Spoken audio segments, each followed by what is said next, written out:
और सारे विश्व को सूक्ष्म लोक से एक बार दृष्टि देंगे। अपनी शक्तियों को, इन स्वरूपों की शक्तियों को फैलता हुआ महसूस करें।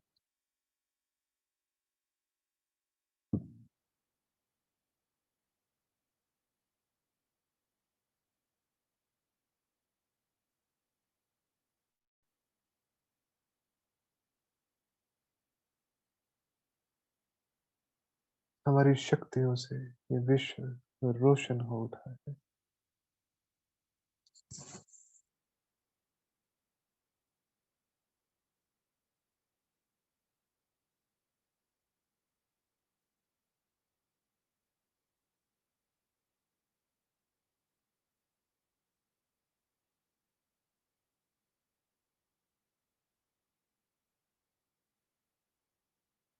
और इसी बेहद की महसूसता में 25 फरवरी 2023 की साकार वाणी का चिंतन बाप दादा से फिर से बाबा पर एकाग्र होते हुए उनकी आंखों में आंखें डालकर देखते हो फिर करेंगे। बुद्धि में केवल बाबा, बस बाबा पर्सनली सामने बैठकर चिंतन करा रहे हैं, रिवाइज करा रहे हैं।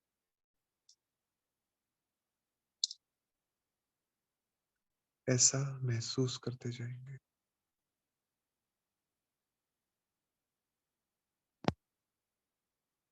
तो 25 फरवरी 2023 के साकार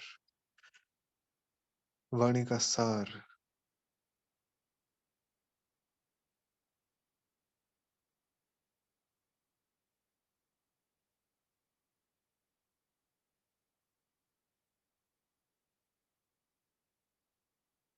एक जो हमें मिला है, इतने जन्मों के बाद मिला है, एक लंबी दुखदाई बहुत विस्तृत एक ऐसी यात्रा के बाद मिला है, इतने जतन के बाद मिला है। क्या क्या नहीं सहन किया उसके लिए, वो तब जाके मिला है।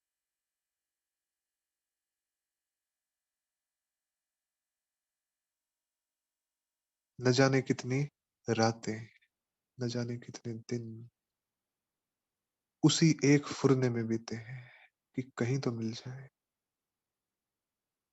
कहीं से तो समझ मिले, और वो तब जाके मिला है। तो अब उसकी ही श्रेष्ठ मत पर चलना है।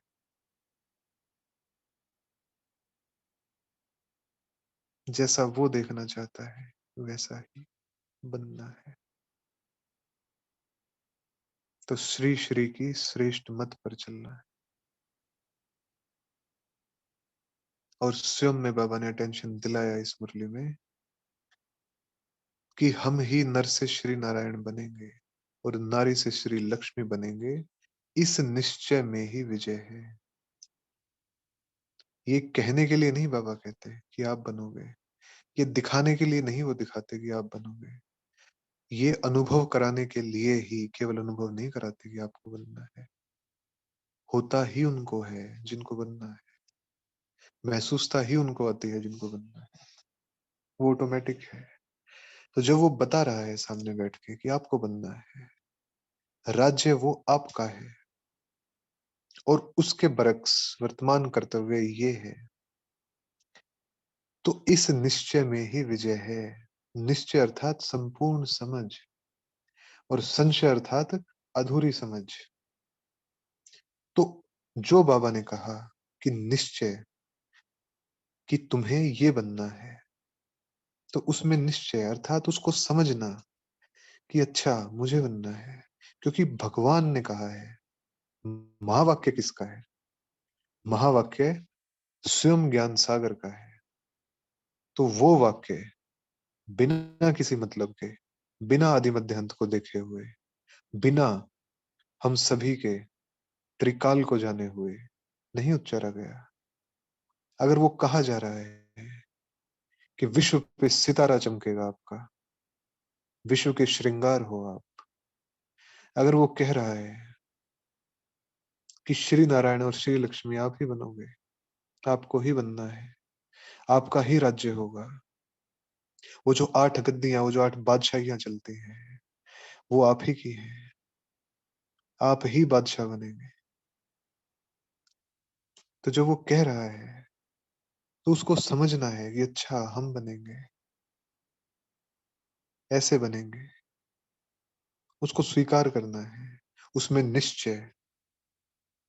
क्योंकि कहा किसने है और कहा किसको है, ये सबसे सबसे बड़ी दिक्कत तो यहाँ पे है कि किसको कहा जा रहा है, वो भूल जाते हैं कि किसको कहा जा रहा है। कह कौन रहा है ये तो स्वीकार है कि बाप कह रहा है, लेकिन किसको कहा जा रहा है, कौन है हम,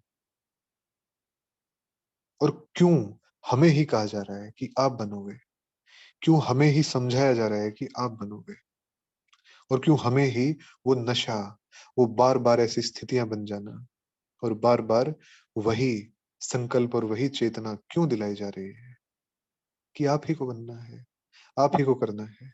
हर चीज का सार क्यों वही घूम के आ जाता है कि हमें ही करना है। क्यों वो भासना आ जाती है कि हम ही बैठेंगे, हमें ही करना है, क्योंकि करना ही हमें है। तो इस चीज को स्वीकार करें, इस निश्चय में ही विजय है। इसमें संशय अर्थात भगवान के महावाक्य को अस्वीकार कर देना या समझने से इनकार कर देना या याद रखने से इनकार कर देना कि हमें, हम भूल जाते हैं। भूला नहीं है, इससे सुंदर स्मृति कोई मिली ही नहीं। क्यों भूल जाते हैं, किन स्मृतियों में चले जाते हैं, कौन सी हैं वो स्मृतियां, क्या वो इससे महान स्मृतियां हैं, क्या उन स्मृतियों में इतनी श्रेष्ठता है कि ये स्मृति धूमिल पड़ जाती है उनके सामने? बिल्कुल भी नहीं। इस स्मृति से बड़ी कोई स्मृति मिली ही नहीं, पूरे कल्प में नहीं मिली, कि हम इस साधारण नर से और इस साधारण नारी से श्री नारायण और श्री लक्ष्मी बनेंगे। इससे महान स्मृति से सुखद स्मृति कौन सी हो सकती है? क्या जो लौकिक स्वरूप है उसमें इतनी सुखद स्मृतियां हैं, या फिर जो सामने बैठ के कह रहा है परम पिता, तो उससे ज्यादा जो वर्तमान के पिता हैं, जो लौकिक पिता हैं, जो शरीर के पिता हैं, जो शरीर के संबंध हैं, क्या वो, उनकी कही हुई बातें वो ज्यादा मायने रखती हैं, या उनकी धारणाएं ज्यादा मायने रखती हैं, या जो बाप देखता है हमने वो ज्यादा मायने रखता है? बाप को दिखती है श्रेष्ठता, मनुष्यों को दिखती है साधारणता, क्योंकि खुद साधारण है, इसलिए विशेष देखने की जो चश्मा है, जो ऐनक है, वो नहीं है, जो दृष्टि है वो नहीं है विशेष देखने की, आएगी, लेकिन अभी नहीं है। तो मनुष्यों की क्यों सहज स्वीकार होती है और बाप की क्यों सहज स्वीकार नहीं होती? क्यों अचंभा लगता है कि हम सच में निश्चय, हाँ हम, और यही विधि का विधान है, यही भावी है, अवश्यम भावी। अवश्यम भावी अर्थात जो होना ही है, जिसको पलटने वाला भी पलट नहीं सकता, वो भावी। तो यही विधि का विधान है और यही प्रकृति का नियम है कि हम बनेंगे और हमें ही बनना है। ये नियम है, ये रचा हुआ है, ये बसा हुआ है रचना में। तो इसी में ही निश्चय, इस महावाक्य में निश्चय है। क्योंकि वर्ल्ड का फादर कह रहा है, तो फिर से बाबा ने ध्यान खिंचवाया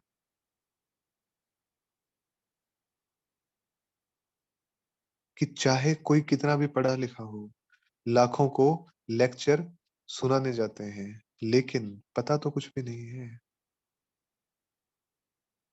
लेकिन बाप को तो नहीं जानते, खुद को तो नहीं जानते। तो बड़ा कौन हुआ? जिसने बाप को जान लिया, जिसने खुद को जान लिया, वो बड़ा। तो बड़े कौन? बड़े हम। बड़े इन द सेंस किसी को नीचा दिखा के बड़ा नहीं, लेकिन ड्रामा अनुसार ही, ज्ञान की रीति से बड़े हम, कर्तव्य की रीति से बड़े हम, जो सेवाएं हैं विश्व की, उसका ताज हमारे सर पर है। उस रीति से सर्विस, एक सर्वेंट की रीति से बड़े हम, क्योंकि माता पिता हमेशा बच्चों की सेवा करते हैं। तो माता पिता छोटे नहीं होते बच्चों से, उनका कर्तव्य है, क्योंकि वो बड़े हैं। तो हम सभी बड़े हैं। तो चाहे सामने कोई भी हो, लेकिन वो रॉयल्टी, वो बड़प्पन हमारे अंदर है, क्योंकि कहीं ना कहीं उन सभी के पूर्वज भी हम ही हैं, और पूर्वजों के भी पूर्वज होते हैं। क्योंकि द्वापर में जो आत्मा उतरेगी, त्रेता के अंत की आत्मा उसकी पूर्वज है, लेकिन जो त्रेता के अंत में आत्मा है, जो त्रेता की शुरुआत में आत्मा आई, वो उसकी पूर्वज है। और जो त्रेता की शुरुआत में उतरी, सतयुग के अंत वाली आत्मा उस त्रेता के शुरुआत वाली आत्मा की पूर्वज है। और जो सतयुग के अंत में आई, उसके पूर्वज वो सतयुग की आत्मा है। बिल्कुल है, उसने महान पार्ट प्ले किया है संगम पे। लेकिन जो सतयुग के 600 साल बीतने के बाद आई, वो उसकी भी पूर्वज है। और जो सतयुग के 600 साल बीतने के बाद आई, जो सतयुग की आधे में उतरी थी, वो उस 600 साल पे जो उतरी, वो उसकी भी पूर्वज है। तो हम पूर्वज हम सभी हैं, लेकिन पूर्वजों के भी पूर्वज हैं, और उन पूर्वजों के भी पूर्वज हैं, और उन पूर्वजों के भी पूर्वज हैं। तो हम तो आदि में आने वाली आत्माएं। तो जब आदि में आएंगे, तो पूर्वजों के भी पूर्वज हो गए। तो सामने चाहे कोई भी हो, हम पूर्वज हैं। हर आत्मा के पूर्वज हैं, हर आत्मा के। तो वो फीलिंग कहीं भी लोप ना हो कि हम कौन। तो बाबा ने फिर से याद दिलाया कि अनेकों महान आत्माएं आई, जिन्होंने कहा कि नई दुनिया और नया राज्य चाहिए, लेकिन जान कोई नहीं पाया कि भारत ही वो है, भारत ही वो खंड है जिसमें एक राज्य सतयुग में होता है। बाकी तो किसी समय पे एक राज्य होता नहीं, सिर्फ सतयुग में होता है। और वो भी किसका होता है? सूर्यवंशियों का होता है।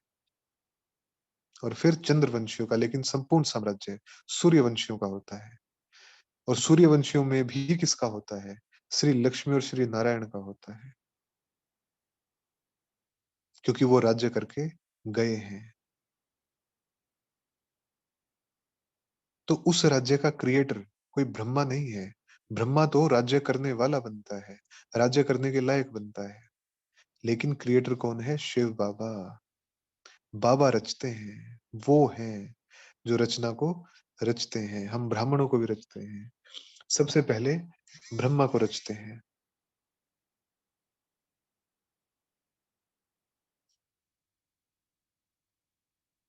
तो ज्ञान का सागर जो हम बच्चों के सामने बैठा है, हमसे आगे मिलते हैं, वो अल्लाह की दुनिया को स्थापन करने वाले हैं। अल्लाह की दुनिया, अल्लाह अर्थात सर्वोच्च, अल्लाह, अल्लाह अर्थात अरबी का शब्द है ये। तो अल्लाह सबसे ऊंचा, अल्लाह अर्थात जो केवल एक पूजनीय है, उसके अलावा कोई पूजनीय नहीं है, उसके अलावा किसी की भी महिमा नहीं हो सकती।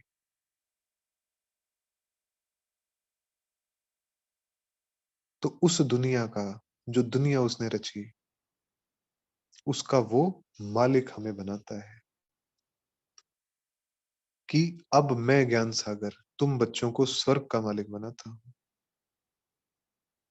ज्ञान वर्षा करके तुम गोरे बन जाते हो, विकारों से छूट जाते हो, निर्विकारी बन जाते हो। तो स्वर्ग का मालिक बनाने वाला वो है अल्लाह, वो है सर्वोच्च, वो बनाता है। वो कह रहा है इसलिए स्वीकार करना है और इसलिए भूलना नहीं है। कहा किसने है? ये उसका अपमान है। अगर हम भूल गए, उसने आके हमें बताया कि तुम ऐसे बनोगे, मैं तुम्हें ऐसा बनाता हूँ। तुम मुझे इतने प्यारे हो, तुम मुझे इतने अजीज हो, ऐसा बनाता हूँ। और फिर हम उनके सामने जो साधारण स्मृतियां हैं, उसमें आके उस नशे को छोड़ दें। नहीं, नहीं, हमेशा उसी स्मृति में, उसी धुन में हम ऐसा बनेंगे। इससे बड़ी कोई खुशी नहीं है। हम ऐसा बनेंगे। तो इन सब बातों को बुद्धि से निकालो। संशय नहीं आना चाहिए। तो बाबा ने कहा, अब मुझ पर निश्चय रखो, विजयमाला के दाने बन जाएंगे। तो स्वयं पे निश्चय। और फिर जो बाबा कह रहा है, और कहने वाला, उसकी ऊंचाई कितनी है। रचता है वो, उसने रचा है। तो जब रचता कह रहा है कि आप ही बनोगे, तो ठीक है बाबा, हम ही बनेंगे, हमें ही बनना है। और वो पार्ट वर्तमान में ही हम बचाएंगे। तो 108 की माला, 16,000 की माला। 16,000 बहुत लंबी है, 108 भी थोड़ी सी लंबी है। तो इसलिए इशारे में ही समझ जाएंगे कि हमें कहाँ पहुंचना है। और पहुंचाने वाला बैठा है, करना कुछ नहीं है, पहुंचाने वाला बैठा है। तो धीरे धीरे धीरे धीरे ये माला बढ़ती जाएगी। तो बाबा ने कहा कि सतयुग त्रेता में सिर्फ 108 ही प्रिंस प्रिंसेस होंगे, ऐसा नहीं है। 108 तो आत्माएं हैं। प्रिंस प्रिंसेस तो ज्यादा होते हैं, 108 नहीं हो सकते। 108 के हिसाब से प्रिंस प्रिंसेस हो गए 54। 54 प्रिंस और 54 प्रिंसेस, इतनी कम संख्या नहीं होती। गद्दियों का गणित है, वहां की गद्दियों का गणित है, तो गणित चलता है। उसके हिसाब से फिर हम निकाल सकते हैं कि कितने महाराजा और कितनी महारानियां होंगे, गिने चुने ही, लेकिन 108 से ज्यादा होंगे। लेकिन इसका ये अर्थ भी नहीं है कि 108 में आने की जरूरत नहीं है, या 8 में आने की जरूरत नहीं है। बिल्कुल नहीं। पुरुषार्थ ना हिले, लक्ष्य ना हिले कि अच्छा 108 के बाहर भी महाराजा महारानी बनते हैं, लेकिन मर्तबा कम होगा उनका।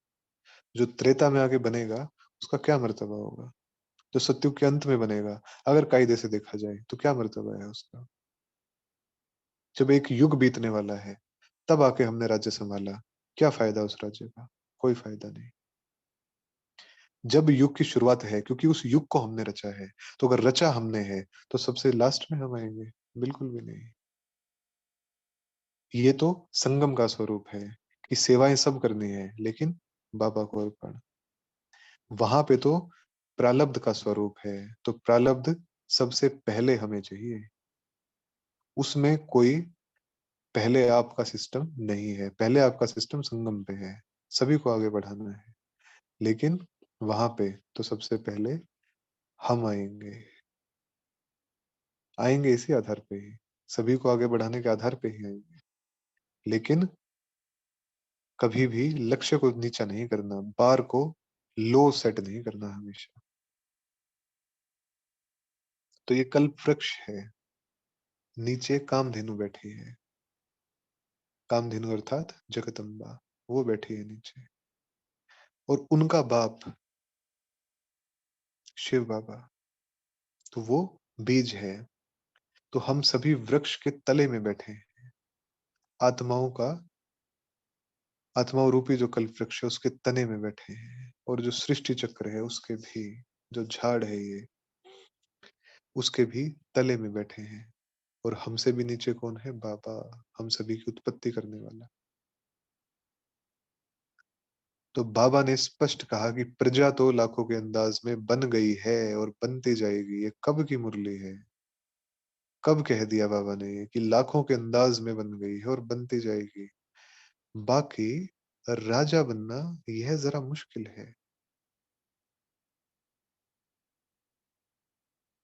राजा बनना ये ज़रा मुश्किल है और महाराजा बनना वो और फिर चक्रवर्ती सम्राट बनना वो और फिर विश्व महाराजन बनना वो। तो मंजिल ऊँची है, लेकिन जितनी ऊँची है उतनी सहज भी है, क्योंकि सहज करना अपने संकल्प पे, हमने स्वीकार कर लिया कि हम ये बनेंगे, तो बनेंगे बस, इतना ही है। लेकिन अगर हमें अपने स्वरूप से वो स्वीकार ही नहीं होता, तो फिर थोड़ा काम करने की ज़रूरत है, फिर थोड़ा मेहनत करने की ज़रूरत है कि कौन-कौन सी चीज़ें हैं, जो रोकती हैं उस स्वरूप को स्वीकार करने से। क्योंकि स्वरूप तो हमारा ही है और बनना हमें ही है।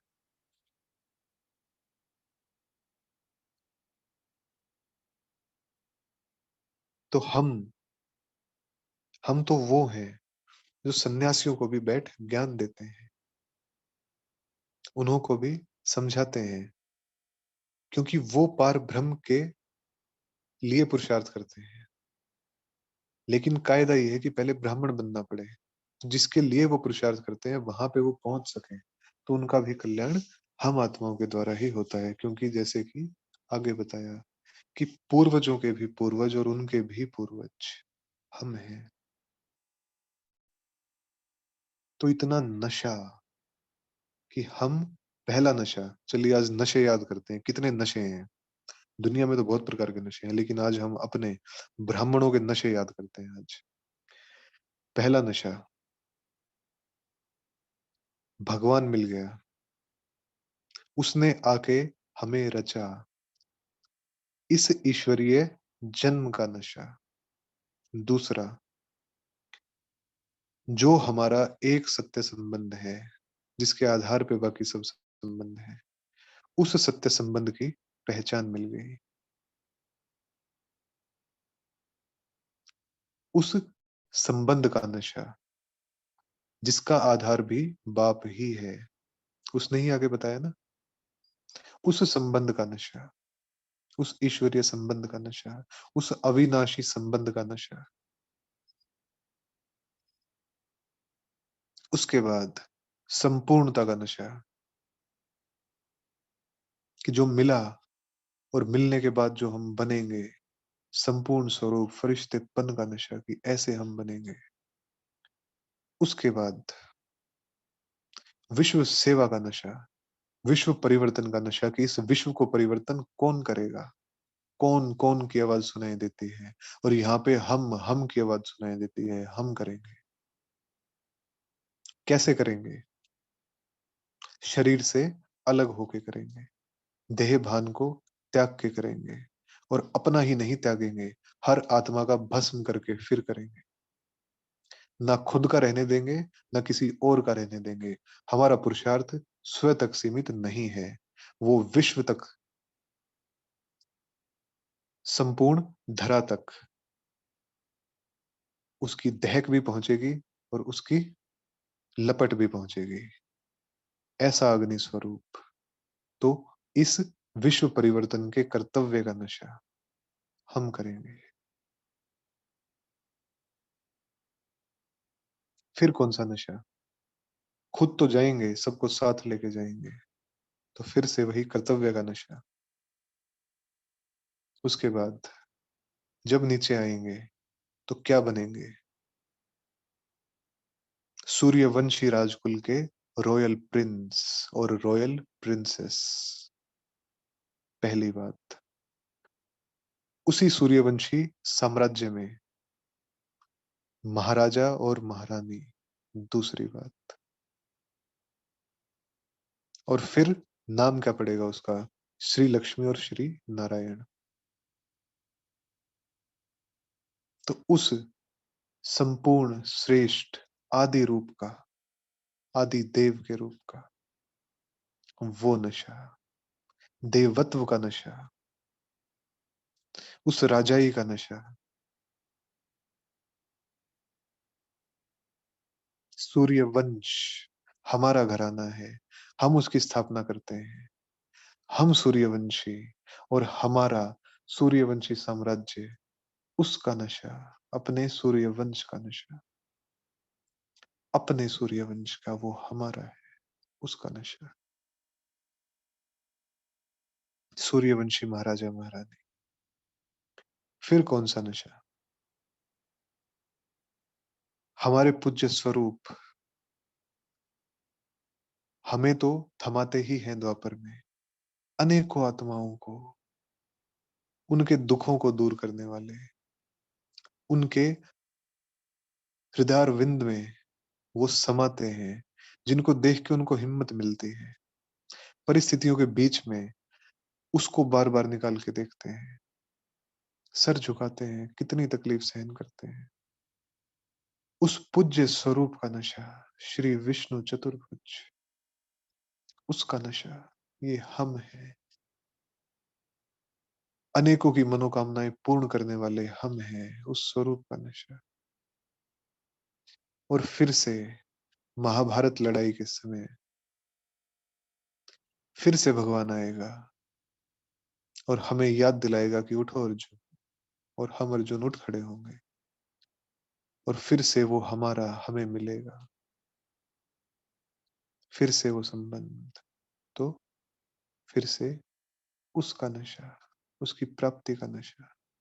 तो ये हम ब्राह्मणों के नशे हैं, तो ये नशे रोज करने चाहिए। इस नशे में रोज रहना चाहिए, डूबे हुए रहना चाहिए। ऐसा बनने वाले हैं, तो जो बाकी सब इस देह की दुनिया के नशे हैं वो उतर जाएंगे। इससे बड़ा नशा तो कोई नहीं है। तो बाबा कहते हैं कि नशे में रहना चाहिए।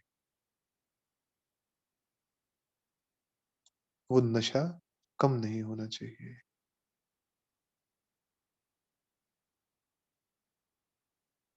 तो सिवाय परमात्मा के, सिवाय बाबा के इतनी ऊंची तकदीर हमारी कोई बना ना सके।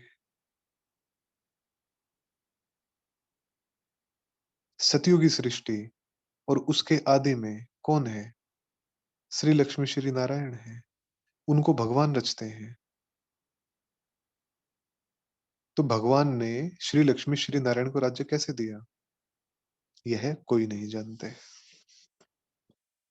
वर्तमान समय दे रहा है, यह हम जानते हैं। तो बाबा अपना परिचय देते हैं, बार बार देते हैं कि मैं तुमको राज तिलक दे रहा हूं। तो सब इस राज तिलक को स्वीकार करेंगे अभी के अभी। बाबा के सामने बैठे थे सभी मुरली के स्टार्टिंग में, तो उसी स्मृति में कि हमें बाबा राज तिलक दे रहा है।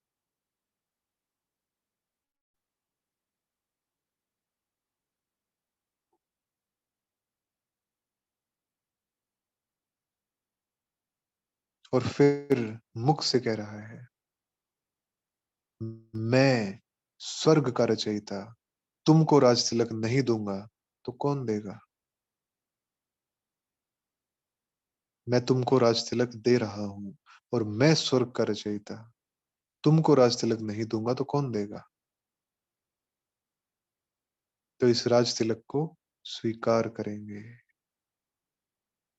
बाबा, हमें ये तिलक स्वीकार है। हमें विश्व का राज्य स्वीकार है। पूरी अथॉरिटी और पूरी फीलिंग में, जी बाबा, हम बनेंगे अपने स्वरूप में। जी बाबा, हम बनेंगे।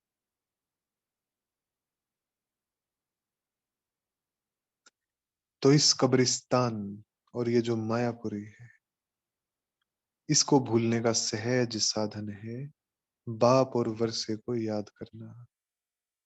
अर्थात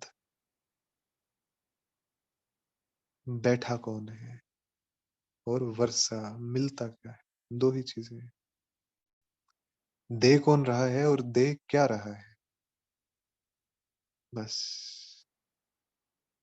तो ये सारी सृष्टि, ये पुरानी सृष्टि, ये किच्चड़ पट्टी, ये सब खल्लास हो जाएगी। सब मकान गिर जाएंगे, बॉम्ब आदि इतने फटेंगे, सब गिर जाएगा, कुछ नहीं बचेगा। क्यों? क्योंकि अब श्री लक्ष्मी और श्री नारायण का राज्य आना है। तो सृष्टि साफ चाहिए, सब खंड खत्म चाहिए। माना खत्म इन द सेंस कि मर्ज चाहिए, एक खंड चाहिए। भिन्नता, बंटवारा, पार्टीशन नहीं चाहिए। एक खंड चाहिए और सृष्टि पतित नहीं चाहिए, विकारी नहीं चाहिए, साफ चाहिए। क्योंकि आ कौन रहा है? श्री लक्ष्मी और श्री नारायण आ रहे हैं। उनका राज्य आ रहा है तो साफ, संपूर्ण निर्विकारी, संपूर्ण पावन, सतो प्रधान, सर्व कलाएं संपूर्ण, सर्वगुण संपन्न, वो चाहिए। तो वैसा ही हम सभी अभी स्थापन कर रहे हैं, सेकंड सेकंड कर रहे हैं। इस पल बैठे हैं तो इस पल कर रहे हैं। जो वाइब्रेशन हम फैला रहे हैं, इस वाइब्रेशन से कर रहे हैं। जिस महसूसता में, जिस नशे में हम बैठे हैं, इस नशे से वो स्थापना हो रही है, कण कण में हो रही है। हर पल कुछ ना कुछ बदल रहा है।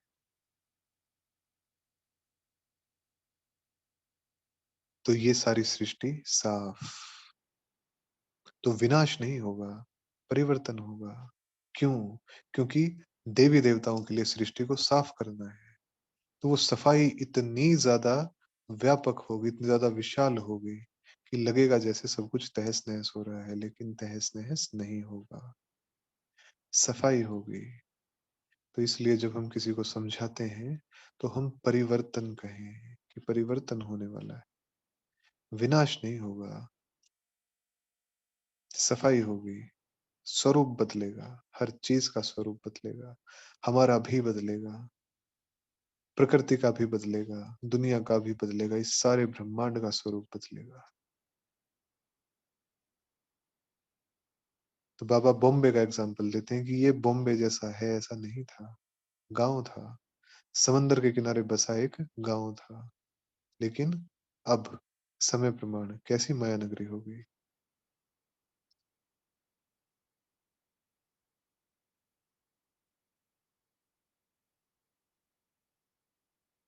तो हम सभी को बाबा कितने विश्वास के साथ बाबा कहता है, सुनिए जरा कितने विश्वास के साथ कहता है, तुम जानते हो हम यहाँ आए हैं नर से नारायण बनने।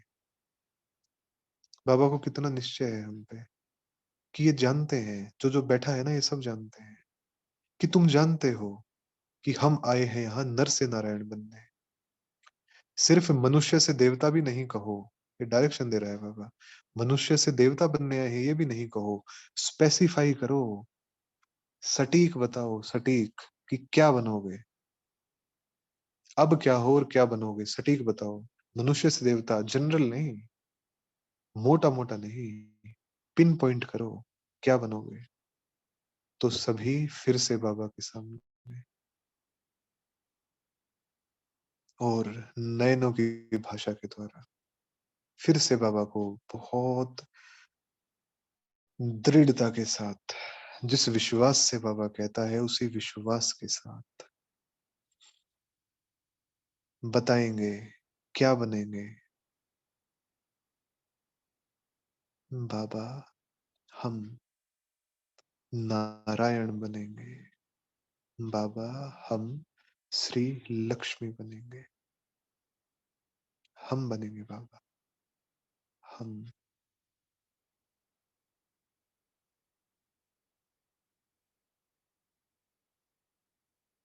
हम बनेंगे। तो इसको कहा जाता है राजयोग। ये है राजयोग, जिस योग के द्वारा राजाई मिलती है, वो राजयोग। तो राजयोग अर्थात तनाव से मुक्ति के लिए नहीं, राजयोग अर्थात किसी और साधारण चीज के लिए नहीं, राजयोग अर्थात साधारणता से संपूर्ण श्रेष्ठता, पतित से संपूर्ण पावन, खुद भी और बाकी सबको भी। और कलयुगी पुरानी दुनिया से सतयुगी नई श्रेष्ठाचार्य दुनिया स्थापन करना, सूर्यवंशी साम्राज्य की स्थापना। तो राजयोग। फिर बाबा ने कहा यह कोई प्रजा योग नहीं है कि यहाँ आके प्रजा बनेंगे। हम पुरुषार्थ करके बाप से सूर्यवंशी राज्य लेंगे। बार बार हर मुरली में यही हम पुरुषार्थ करके बाप से सूर्यवंशी राज्य लेंगे। सूर्यवंशी हैं हम। तो यहाँ की आइडेंटिटी समाप्त। हम ब्राह्मण, हम फलाना, हम ढिमकाना, समाप्त। कोई अर्थ नहीं है, इनका अर्थहीन है ये, सारहीन है ये परिचय। इस परिचय में कोई सार नहीं है, इस परिचय में कोई नशा नहीं है। तो अगर कोई हमसे पूछे आप कौन, तो हम कहेंगे हम सूर्यवंशी। तो है इतना नशा हम में कि हम कह सकें कि हम सूर्यवंशी हैं। सूर्यवंशी राज्य बाप से मिलता है, तो हम सूर्यवंशी, हम उस राज्य में आने वाले। तो बाबा ने फिर कहा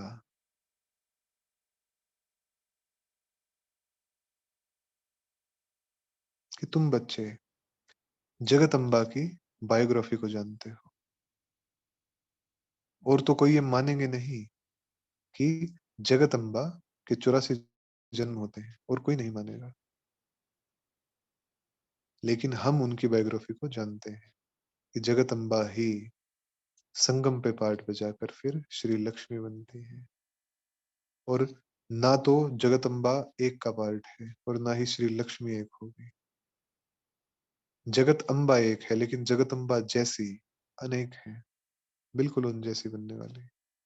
ब्रह्मा भी एक है, लेकिन ब्रह्मा जैसे अनेक है। अनेक चाहिए, तभी कार्य संपन्न होगा, वैसे ही चाहिए। तो हम मास्टर जगत अम्बा, हम भी जगत अम्बा, और हम भी श्री लक्ष्मी।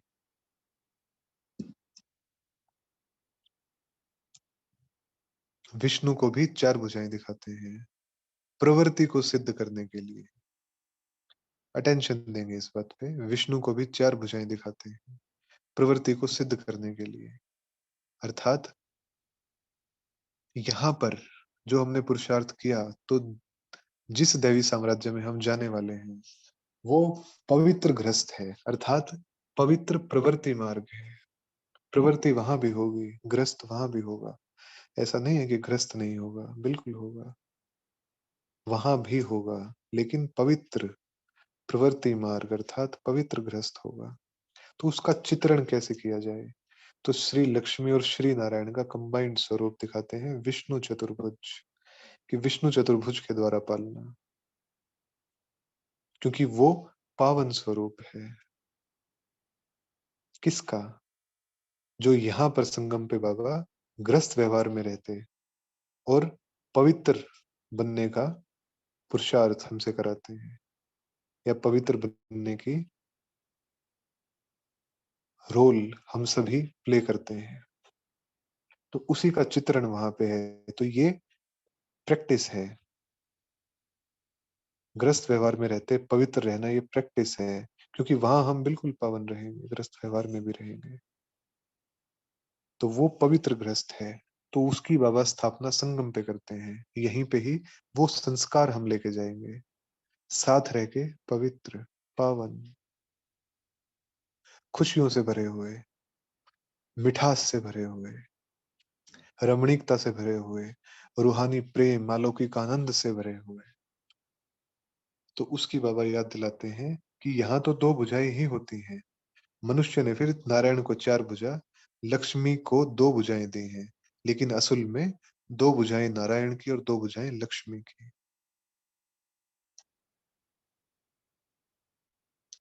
तो हम सभी अब जानते हैं कि हम सभी ऐसे महान देवता बनने वाले। ये अभी का ही गायन है, हम अभी जानते हैं। तो उसी सूर्यवंशी नशे में हमें रहना है, स्वीकार करना है, निश्चय करना है बाप की बात पे कि हम ही बनेंगे, और इसी निश्चय में ही विजय है। ओम शांति। तो बाबा से वरदान लेंगे सभी। फिर से बाबा का हाथ अपने सर पे महसूस करते हुए,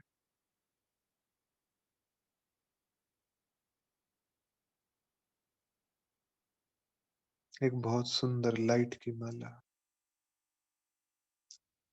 बाप दादा ने हमारे गले में डाली, मस्तक पर राज तिलक दिया, विश्व सेवा का ताज पहनाया। स्वयं तो पावन है ही, हर आत्मा को पावन बना के ही छोड़ेंगे। हथियाला बांधा पावनता का। अनेकों विघ्न, अनेकों परिस्थितियां, अनेकों कलंक लगते आए हैं, इसलिए मुकुट में कलंगी डाली, कलंगी धर। जितने कलंक लगेंगे उतने ही कलंगी धर बनेंगे।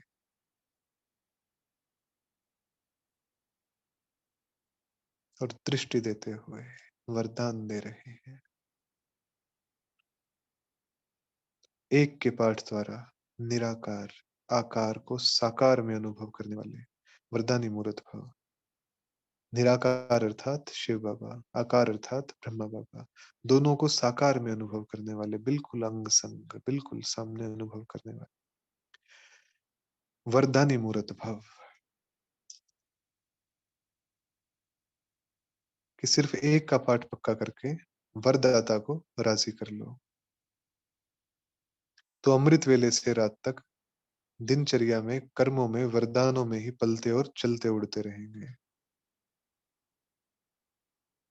तो एक बल, एक भरोसा, एक मत, एक रस, एकता, एकांत प्रिय, यह एक शब्द ही बाबा को सबसे ज्यादा प्रिय है। मत भी एक की, रस भी एक का, एकता भी और एकांत प्रिय भी।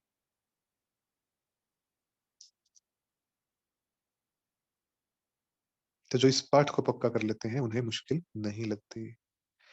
और वरदानी बन जाते हैं सहज। तो जैसे निराकार और आकार को साकार में अनुभव करते हैं, तो दिखता भी बाबा ही है, सुनता भी बाबा ही है, साथ भी बाबा ही है। तो वरदानी बन जाए, बन गए हैं।